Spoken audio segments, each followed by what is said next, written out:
안녕하세요. 디딤 히스토리 수업 이야기의 디딤길 쌤입니다. 이번 영상에서는 균형과 견제의 다스림으로 조선 전기 유교적 통치 체제를 정비한 성종의 업적에 대하여 소개해 보겠습니다. 성종은 조선의 제9대 국왕으로 도학군주로 불릴 만큼 유교 원리에 따른 정치를 했습니다.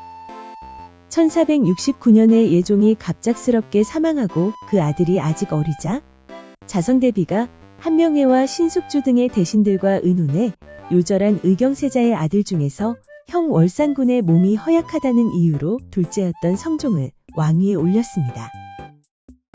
즉위할 무렵 성종의 나이는 13세에 불과하여 그 뒤 7년간 조선시대 최초로 자성대비가 수렴청정을 하였습니다. 수렴청정이란 어린 왕을 대신하여 왕실의 최고 어른인 대비가 발을 치고 정사를 돌보는 제도를 말하는데요.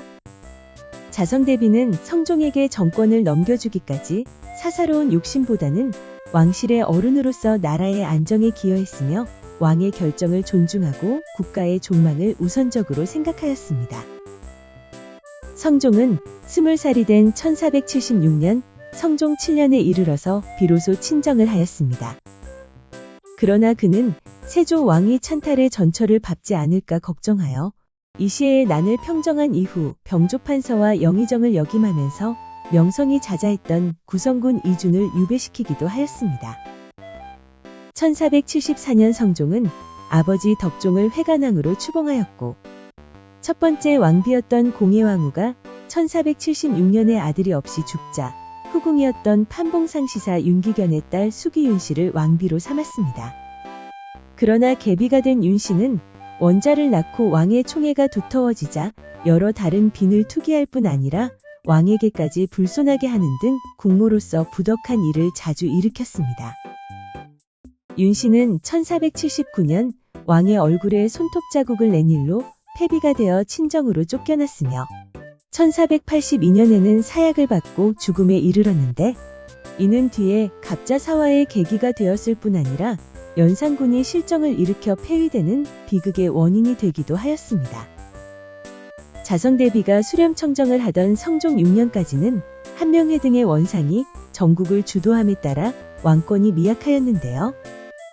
성종 7년 영의정 한명회가 탄핵으로 해직되고 이 시기를 전후하여 원로 대신들의 대부분이 사망하면서 훈구 대신들의 권력이 줄어들었지만 세조 이후 힘을 키워온 훈구 세력은 혼인으로 연결되어 정치 권력 곳곳에서 여전히 힘을 발휘하고 있었죠.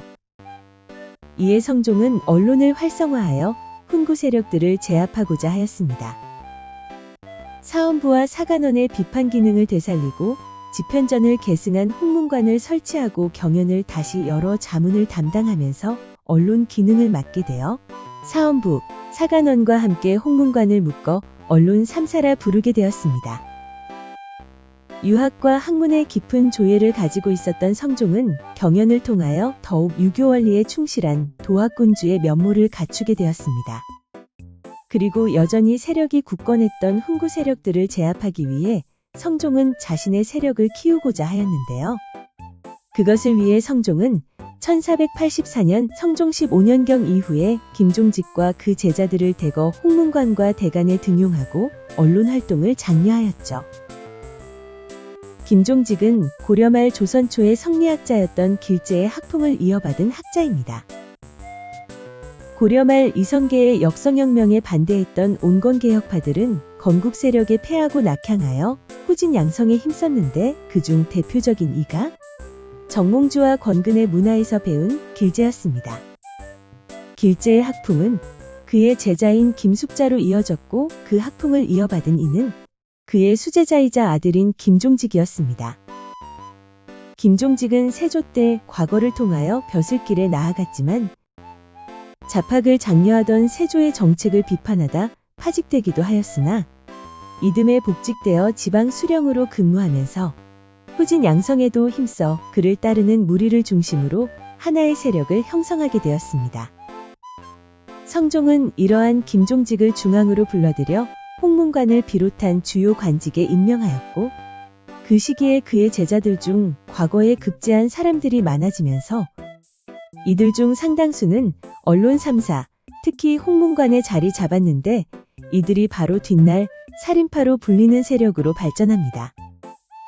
즉, 성종은 세조 때의 공신을 중심으로 하는 훈구 세력을 견제하기 위해 왕의 세력으로 김종직 일파의 신진살인 세력을 많이 등용하였으며 동시에 중앙정부 차원에서 유교적인 풍습을 권장하고 이에 대한 지방 양반 세력들의 노력으로 유교 질서는 사회 전반의 생활 속으로 빠르게 파급되었습니다. 그 결과 성종은 의정부와 육조를 주도한 원로재상인 훈구파와 3사를 주도한 살인 출신의 관료인 살인파가 균형을 이루는 가운데 왕권을 안정시킴으로써 조선 중기 이후 살인 정치의 기반을 조성하였습니다.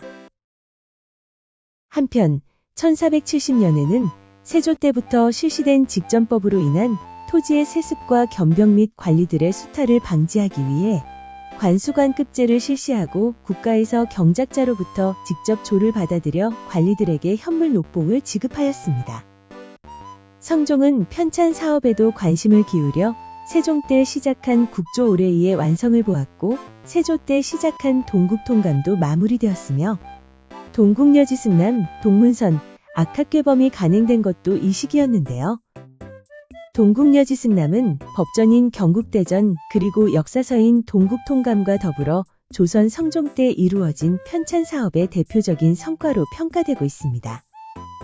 동국여지승남은 노사신 강희맹 등이 각도의 지리와 풍속 등을 기록하여 편찬한 우리나라의 인문지리서로 각 지역별로 연역은 물론 지리와 교육, 인물과 풍속 등을 통해 지역의 정체성을 드러내고자 했다는 데 의의가 있으며 동문서는 삼국시대부터 조선 초기까지의 시문 430편을 모아 엮은 책으로 성종의 명에 따라 서거정, 노사신, 강희맹 등이 참여해 편찬하였습니다. 그리고 악학괴범은 동동, 정읍사, 여민락, 납시곡 등의 가사를 비롯해 악기들의 연주 방법, 의상, 무대장치, 무용 등을 다룬 음악이론서로 성현, 유자광 등이 저술하였습니다. 뭐니뭐니 해도 이 시기를 대표하는 성과는 경국대전의 완성과 반포라고 할 수 있습니다. 경국대전은 2호 예병형 공의 6개의 전으로 구성되어 있으며 조선의 정치, 경제, 사회, 문화 등을 다룬 당시 사회의 근간이 되었던 최고의 법전입니다. 세조 때 편찬을 시작했던 경국대전은 세조의 제위 중에 6전이 모두 완성되었으나 호전과 형전만 반포하고 나머지 사전은 수정과 보충을 위해 반포를 미루었습니다. 이는 예종 때에도 이어받았으나 완성을 보지 못했고 성종이 즉위한 후 계속 교정을 하여 성종 5년에 반포되었으나 다시 교정을 보아 1465년 성종 16년에 이르러 최종 수정본이 완성되어 오늘날 경국대전으로 불리고 있습니다. 그러나 시대가 변하면서 법도 달라져 계속해서 새로운 법률이 만들어지고 그 결과 속대전, 대전통편, 대전회통 같은 법전이 새로이 편찬되고 시행되었습니다. 경국대전의 반포는 건국 이래 유학자들이 추구해온 유교국가가 성종대에 이르러 제도적으로 실현되었음을 뜻하며 관습법이 아니라 성문법에 기초하여 나라가 운영되게 되었다는 것을 의미합니다. 이렇게 균형과 견제의 다스림으로 조선 전기 유교적 통치 체제를 정비한 도학군주 성종은 태조 이후 닦아온 조선 왕조의 정치, 경제, 사회, 문화적 기반과 체제를 완성시켰습니다. 그럼 퀴즈를 풀어볼까요? 1번. 조선 전기 도학군주로 불리며 균형과 견제의 다스림으로 유교적 통치 체제를 정비한 왕은 누구입니까?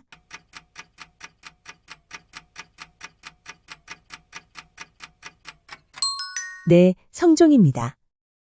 2번. 성종은 훈구 세력들을 제압하기 위해 땡땡땡과 그 제자들을 대거 홍문관과 대간에 등용하고 언론 활동을 장려하였습니다. 이 사람은 누구입니까?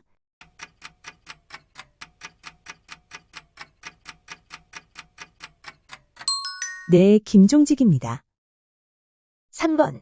훈구 세력들을 제압하기 위해 성종이 등용한 김종직을 따르는 무리들의 상당수가 언론 기관인 3사에 자리 잡았는데 이들은 뒷날 땡땡땡으로 불리는 세력으로 발전하였습니다. 무엇일까요?